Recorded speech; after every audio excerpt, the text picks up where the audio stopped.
It's the end of the world as we know it, and I feel fine. Let's get out of here. Aye. Hello everybody, it's Aaron from God a Minute, Brother Aaron, and I've got this thing here, this chart, these numbers, but I don't want this video to get out of hand, so I'm just going to give you a basic thought process here and not get too wild with numbers. What is going on here? So you know that I'm looking for the rapture, looking for signs, looking for potential connections, and so here's the summary. I went and figured out what is the 2025th verse of the Bible and what's the 2032nd verse of the Bible. And we have a theme here actually in Exodus 18 and 19. So we're going to talk about that, how it could support the 7 years of the tribulation. And we're also going to see how it could connect to the Feast of Weeks. So let's go over here first, and then we'll come over to this, okay? So over here, and again, we're not going to go too wild here, but I basically added up all the verse numbers in Genesis and Exodus. And so the verse that's the 1948 verse, according to the King James, is Exodus 15:27. And that verse is the verse that's talking about 12, what is it, 12, let me just get it. I think it's 12 wells of water. Okay. So this is Exodus 15:27, 1948th verse of the Bible. Then they came to Elam, where there were 12 wells of water and 70 palm trees. So they camped there by the water. So you got a 7 and a 12 in this verse. There is that 0, so I'm not quite sure what to do with it, and I don't want to overanalyze the data. But yeah, 12 times 7, let's get this back into reference here. 12 times 7 is 84. We've been seeing all these 84s, but 12 times 70 is 840. It's perhaps a small hint to the 84 connection that we're making with 2032, right? If you were to cover that up, kind of thing. Not quite sure what to do with that. But the bigger thing here that I wanted to address is this: the 2025th verse of the Bible, and we're gonna show you how it could relate to the Feast of Weeks, because it says over here in this verse, and Moses chose able men out of it all Israel. Now, the rapture is a day where God is choosing us, and well, we've already chosen Him, right? But it's a day when He's bringing His faithful people into His throne room, and Moses being a leader in this moment, perhaps being like a God-like figure, a father-like figure, a Christ-like figure. And He's choosing able men to judge, right? So it says, and Moses chose able men out of all Israel and made them heads over people, rulers of thousands, rulers of hundreds, rulers of 50s, and rulers of 10s. So in a way, this could be an example of the raptured group, okay? And the 2025th verse of the Bible, and Moses, Moshe, he's got that mem in his name, drawing out of water, right? So let me actually go look at what Moses means here. So yeah, Moses means the drawing out of the water, that is rescued. So that's the meaning of his name. And chose is bachar, but to pronounce it bacher means to select, and we are a select group. We're appointed, we're chosen, right? And so Moses, meaning to drawing out of the water, waters are people, and we are waiting to be chosen, or selected, or being brought out here. Bacher, right? And so another thing too, here I'll adjust this one sec. Okay, so you got this bacher word right here. Bacher, H977. Okay, in Leviticus 23, verse 17, when it's talking about the first fruits, we have this word over here, and it's bakur, but the root word of that is, let me just drag this up a bit, is over here, and that's bacher as well. It's pronounced the exact same way, okay? So let me just say that again. H1069, the root word of first fruits over here, okay? The root word of first fruits is bacher. It sounds like this, bacher. And that word that I've been seeing, this was really the game changer for this feast. And when you look at it, it's talking about bursting out of the womb. like a child, right? Giving the birthright, making the firstborn. So bacher. So the root word of the first fruits here is bacher. When you go back to Moses, when he selects people out, when Moses, the one who's a rescue out of the water, that sounds exactly the same. It's bacher. Moses bacher. It's the same root word that you find in first fruits of Feast of Weeks. Okay, so going to the internet now, and this is H977. Here's how it sounds. I'm going to turn this speaker on. This is on Blue Letter Bible. Strong's H977. Bacher. Bacher. Okay, so that's bacher. Bacher. That's the word when Moses chooses able men. Okay, what's the root word of Leviticus 23 verse 7 talking about the first fruits? Strong's H1069. Bacher. Bacher. Bacher. Bacher. You see how it sounds exactly the same? And, okay, so let me go back to the chart now. Okay, so again, bacher, bacher. Moses chose able men. Bacher. What's the first fruits? Bacher. The root word of the first fruits for Leviticus 23:7 is bacher.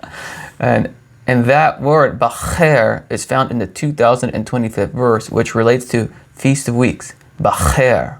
I believe we are the first fruits, being chosen and presented to the Father. Okay, I think I've hammered that point home a lot. Now, if you look at this theme, now we're just going to Exodus 18 and 19, in which the theme is Pentecost. Okay, so we've got Pentecost happening in the third month on Exodus 19, Mount Sinai. Okay, so 2025, and Moses chose able men. Let's go a little closer. Can we do that? And Moses chose able men out of Israel, all Israel, and made them heads over people, rulers of thousands, rulers of hundreds, rulers of 50s, and rulers of 10s. Perfect. Sounds like a rapture group to me. 26, so they judged the people at all times. The hard cases they brought to Moses, but they judged every small case themselves. The verse that relates to 2027. Then Moses let his father-in-law depart, and he went his way to his own land. The verse that relates to 2028, the possible midpoint. Okay? Possible midpoint here. We'll zoom it just a bit more here so we can see. And I put this in a big, square here or a rectangle, and how this could represent like the midpoint right here, right in there. So what is Israel going to be doing? They're going to be brought to the wilderness. We know that from Revelation 12 verse 6. And so I got an email from a brother. It was a great email, and he just reminded me to go back and look at this. And he said that the wilderness is mentioned 3 times. And isn't that interesting that there's going to be 3.5 years of them in the wilderness, and there's a wilderness, there's a wilderness, and there's a wilderness. I'm just going to assume that you guys already know what Revelation 12 is talking about. The woman giving birth to a male child, and then the woman's brought to the wilderness.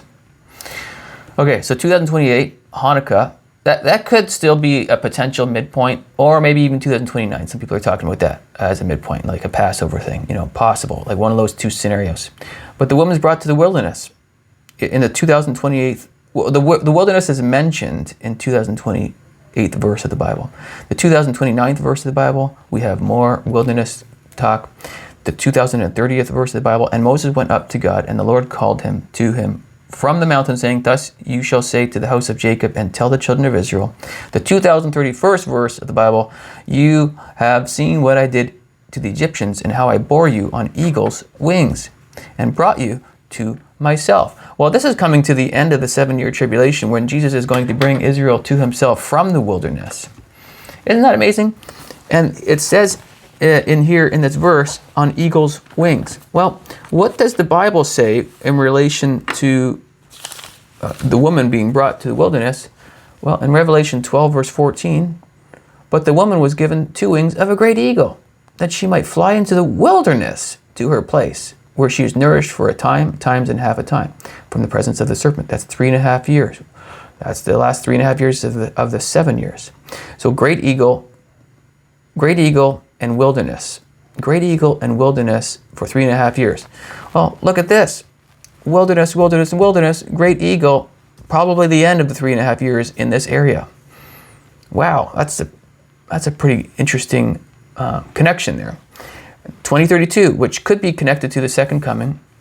We have, now therefore, if you will indeed obey my voice and keep my covenant, then you shall be a special treasure to me above all. Get this, for all the earth is mine. Well, what's Jesus coming to do? He's coming to rule and reign on earth for 1,000 years. This statement right here is pretty strong, for the earth is mine. And he's talking about his covenant. Well, there was a Davidic covenant in 2 Samuel 7, 12 through 17. I'll just paraphrase it, but basically God made a covenant with David and said, the Messiah is going to come through your seed, through your line. And that's nicknamed the Davidic covenant. Some subheadings in some Bibles will say it's the Davidic covenant. And it also says in Luke 1, 32, it says when the angel came to Mary, it says here, Luke 1:32, he will be great and will be called the Son of the Highest, and the Lord God will give him the throne of his father David. So the angel's reminding them of the Davidic covenant. And he will reign over the house of Jacob forever, and of his kingdom there will be no end. Okay, so verse 32 and 33, this Davidic covenant. And so we see this covenant being brought up in the 2032nd verse of the Bible. Now therefore, if you will indeed obey my voice and keep my covenant, there's many covenants. And of course the covenant is talking about, in this context, it's talking about the Torah, the law that he's talking about here, the 10 Commandments and such. But we still see that word covenant here. Then you shall be a special treasure to me above all people, for the earth is mine. And then 2033, and you shall be to me a kingdom of priests and a holy nation. These are the words which you shall speak to the children of Israel.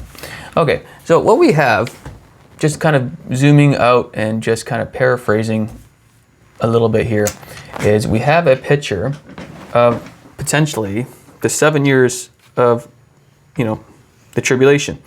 The theme in this area is Pentecost, Feast of Weeks. The theme in the 2025th verse is Moses choosing able men out, taking them out and putting them in heads of a position.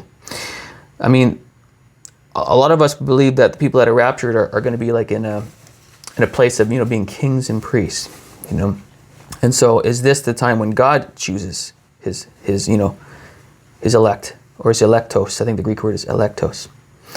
Is this a type and shadow of us being taken out of the waters? And then, if you look at the bigger picture, Exodus 19, that's a whole Pentecost theme right there, So they judge the people at all times.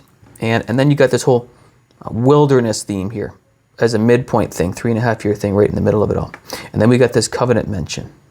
And then it looks like he's wrapping it up of kingdom, kings and priests. That's Revelation 1:6 talks about that as well. And so, and we see this word here, chose, really strongly related to bacher. It's pronounced bacher, which is also the root word in Leviticus 23:17, first fruits, bacher. And so I think that's awesome connection. Hopefully this is the year. Hopefully this all lines up the way that it looks like. If this is the year, awesome. And this all really lines up perfectly. Just another thing we can be looking at to support our soon departure. Either way, get tight with Christ. You guys all know this is all speculation. It's all, considering all things.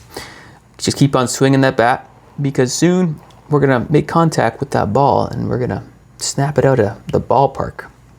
Okay, love you guys. One day closer. Go Jesus, go. Adios, muchachos. Hallelujah, hallelujah.